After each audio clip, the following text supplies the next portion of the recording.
Hello everyone, hope you're doing well. In this video, I'm going to talk about one of the capability or it's a feature of Microsoft 365 Defender suite, right?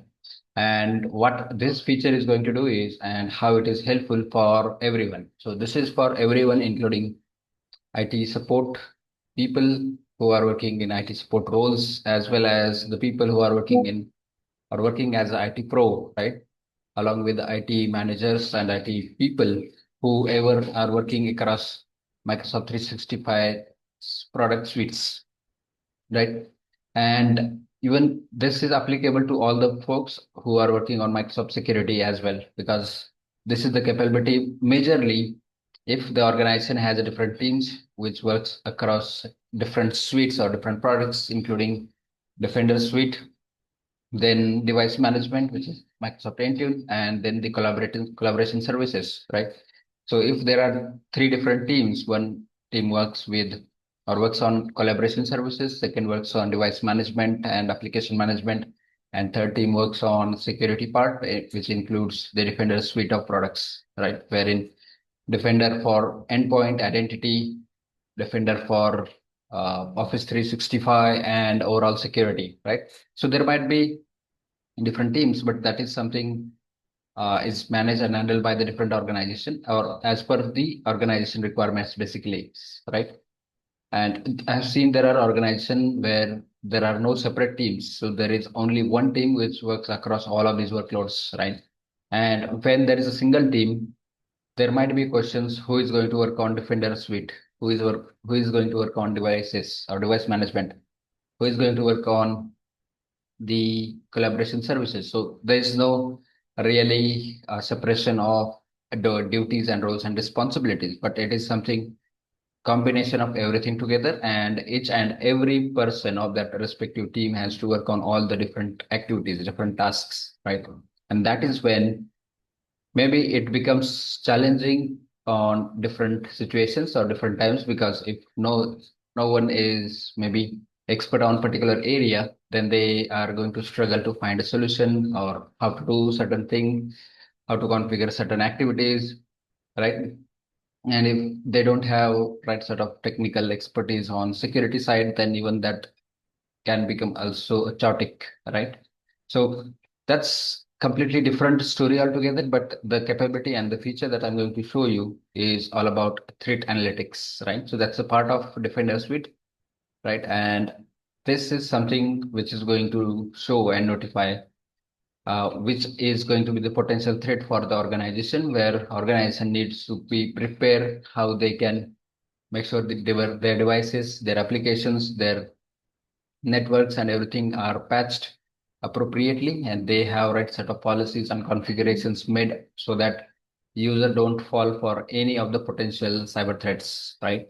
So this is going to be the threat notifications or threat intel notifications from Microsoft that Microsoft is sending every quarterly, not quarterly, but majorly depends on whenever it is published by Microsoft as Microsoft R&D, as well as Microsoft Threat Intel team, right? Along with there are different organizations who are working on threat intel and researching all those kind of new cyber threats, which may be a potential threats for organizations, right? And those would be uh, if any organization falls for it, that means there could be a situation that organization is completely down because of that cyber threat, and that's potentially a big problem for particular organization plus others as well, if in case they don't prepare themselves before that situation, right? So I'm going to show you how we should opt for the notifications first. And once we opt for it, then there are a bunch of steps how we should read it, understand it, and what are the steps we should take proactively, right? Definitely it depends on the organization, security and compliance and device management, application management teams, and how they are going to manage all those activities. But definitely that can be resolved upon taking up right set of steps, right? So that is something that is needed as well. So let me share my screen quickly here, and I will show you how we can jump onto the Defender portal and set it up.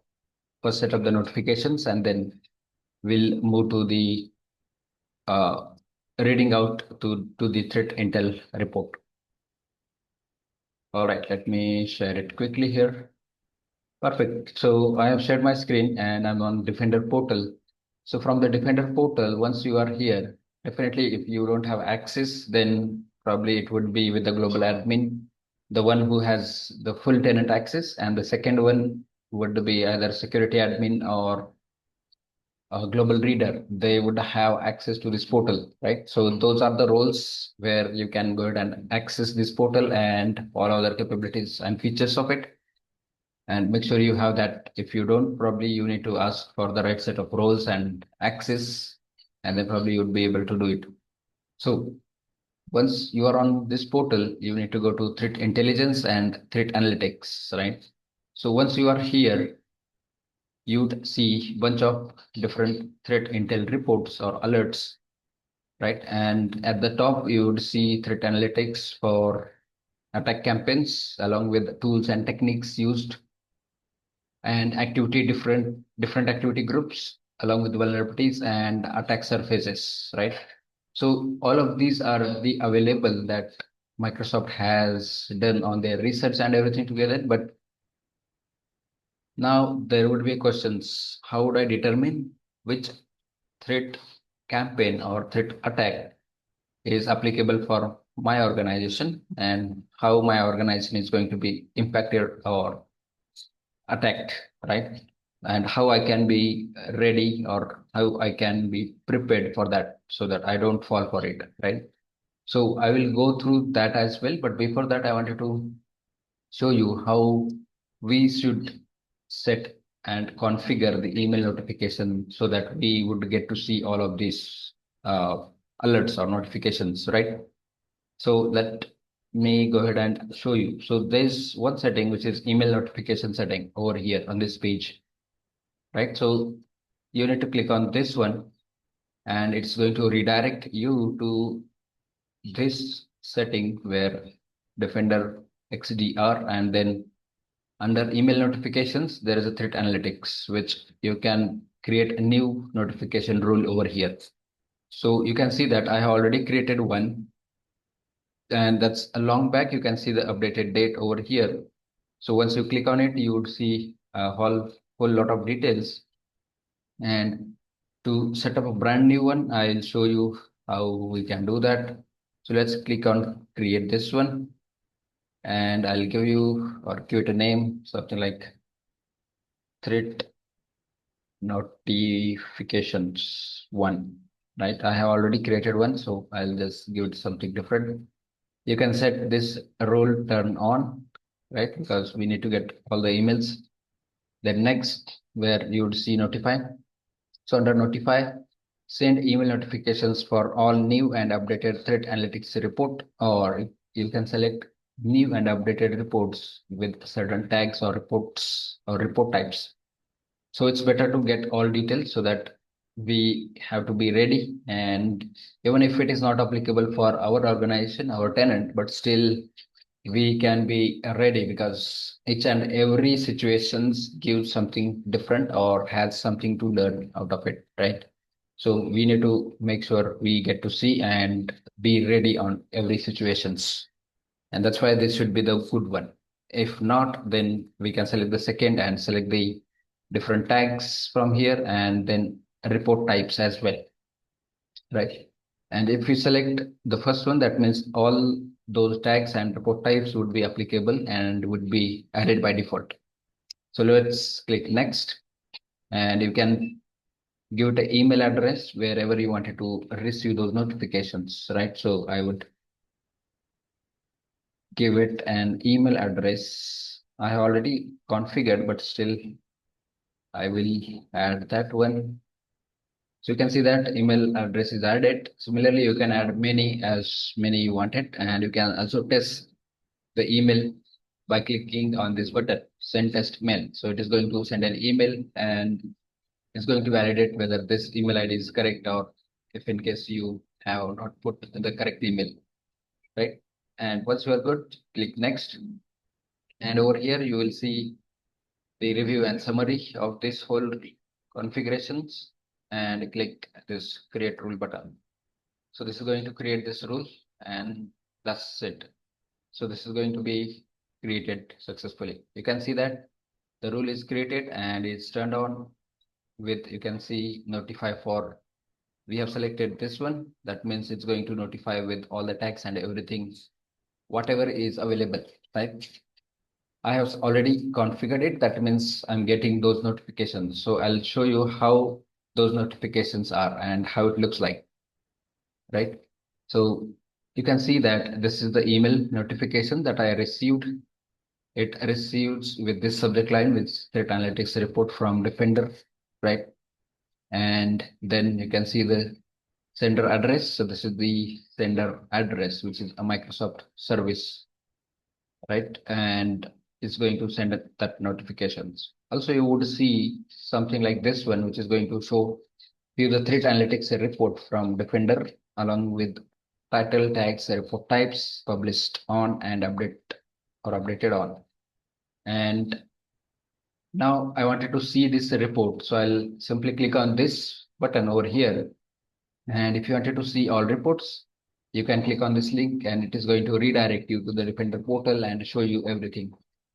So for now, I'll just click on this report or view report. It's going to redirect me to this page where you'd see that respective report.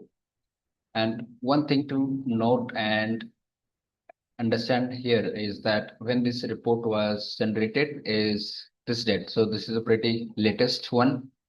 This is the last week email or report. And you can see that actor profile storm 2378, right, which is activity group.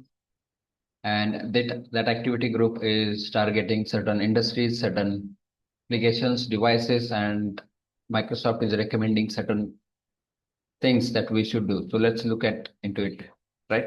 So once you click on this, right, we would come up over here in this report and you would see a bunch of options over here, right? Including analyst report, related incidents, impacted assets, recommended actions, right?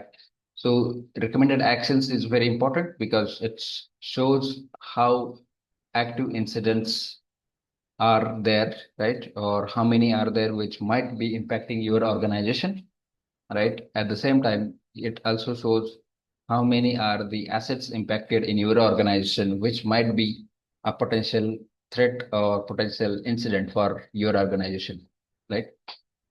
And upon reading whole report and everything about this one, you would come to know what is really needed, what things, what actions, what steps we should take so that we don't fall for such situations and whether that is really been impacting our organization or not, right? So this is very important to know and understand and take the appropriate steps for, as I said, applications patching, device patching, maybe network configurations, or there would be some of the policies and everything to be configured as well, right? And the very important part of this is going to be the end user education, right? So end users are also be educated on the things, how they should identify the threats, how they should identify whether it is a phishing email or what kind of, because that's something which comes or which is a part of social engineering, but still if user does not know whether that is a legitimate email sender or anything, right? So incident can happen on any situations or that can be with any form, be it email or call or SMS or text or anything, right? So it is also very important to know and educate people on all of these things so that people don't fall for any of those situations and they keep themselves updated and keep systems and organizations safe as well, right? And you can see the related incidents if there are any. So currently there are no incidents and there is nothing to show over here. And that is why this is pretty straightforward as empty. There is nothing to show up, right? And impacted asset. So you would see a bunch of details if there is any impacted for my organization, right? And in this case, you can see devices with alerts over time, users with alerts over time, mailboxes with alerts over time, apps with alerts over time, and cloud resources with alerts over time. So these are the different categories where we would see if anything is impacted. Now, this is a demo tenant or test tenant, I would say. So in this tenant, there is nothing much as configured or as set up, right? But when there is an organization, when organization has a lot many things, right? And there would be number of devices, number of users, mailboxes, and applications. So to make sure everything is safe and secure and does not fall for any of these categories or any of these situations, then organization has to also take care of that as well and make sure whatever the configuration they have configured, they have to make it appropriately and change it over the time. That's not going to happen over a day or two, but that's something organization has to keep enhancing the security bits as well as devices and applications and systems and everything together, right? And the last option is recommendations, right? So recommendation is the one which gives us an actions or steps what we should take to make sure our organization is not falling for any of those situations, either it on the devices, applications, or users, or mailboxes, or be it any of the cloud resources, right? And it is going to give all those recommendations, what all recommendations or what all steps we should take in order to, let's say, there is a vulnerability on the Windows devices, which is maybe impacted assets in the tenant or in the whole organization, and it is recommending us that we should update or upgrade the device to the latest patches with the security patch as well as feature updates so that the device is not falling for that category or is not falling into this kind of attacks, right? And this is something very important, which we should take it. Not only device management or device side, but definitely on the end user side as well as the applications as well. If user does not have the right set of policies to policies configured like multi-factor authentication or probably users are just simply using a simple passwords, which is easy to guess, and that's going to be the vulnerability for organization as well as it's a gold mine for attackers, right? Because they would be simply trying to guess, and once they get access to the user account, that means they can do anything, right? Anything that means they have everything to play with that account and that credentials, and they will do whatever they can to get into the different systems and try to extract the data and everything together, right? We cannot imagine that one, but there are so many things that if there is such a user account which was gotten access to the attackers and all those unwanted actions, right? So, yep, this is how we can go ahead and understand and read it. And to show you all those threat analytics, so I'll go back and you can see you would come back to the same page, right? And over here, we would see all those different alerts, right? And which were generated by Microsoft. So these all are the different alerts which comes from Microsoft Threat Intel team as well as R&D group, and they would notify us with the different actions, right? So for example, if I have to look back the previous one over here, which was published on June 16th, last week, and over here we would see the same one, and there is also, I believe, no impacted assets, right? And you would see the recommendations if there are any, right? So there is one recommendation which says ensure phishing resistant MFA is required for administrators, right? So you can see that there is one recommendation for this test tenant as well, which says your actor profile a preview protection score over here. So this is the score mark which is showing us. But now this is the recommendation. If I have to go ahead and remediate this one, or I have to take the actions, then it's going to show us all those actions and how we can mitigate this one, right? So here's the integrity. Here is the description. There's one of the warning. There are some of the reasonable, listenable and references, and then implementation status, and then user impact as well, right? So this is pretty cool information and very helpful as well. And here are the steps for us to implement, right? So this also gives the details about what are the steps we should take and how we can go ahead and implement it, right? So this is going to help us to mitigate any of those kind of activities and which is going to make our organization safe and secure, right? So isn't this cool, right? And this is going to be very important for each and every organization. Definitely each and every administrator or be it security admin, IT pros, and anyone who are in charge of this kind of activities in the organization, they should definitely look into it and take the appropriate actions based on their internal organization policies and structures and how they wanted to work on organization security improvements and all other things, right? So yeah, that's all I wanted to show you and talk about it and wanted to share all of these details so that you can also know and learn and work on these things, right? So, yep, that's all for this video. Don't forget to like this video. Also, watch other videos around Defender and Enter ID and all other different services that I have worked or created on. And don't forget to share this video and don't forget to subscribe to the channel as well because that's when you will get to see every new video whenever it is uploaded. So, yeah, that's all for this video. Thanks for watching and bye for now.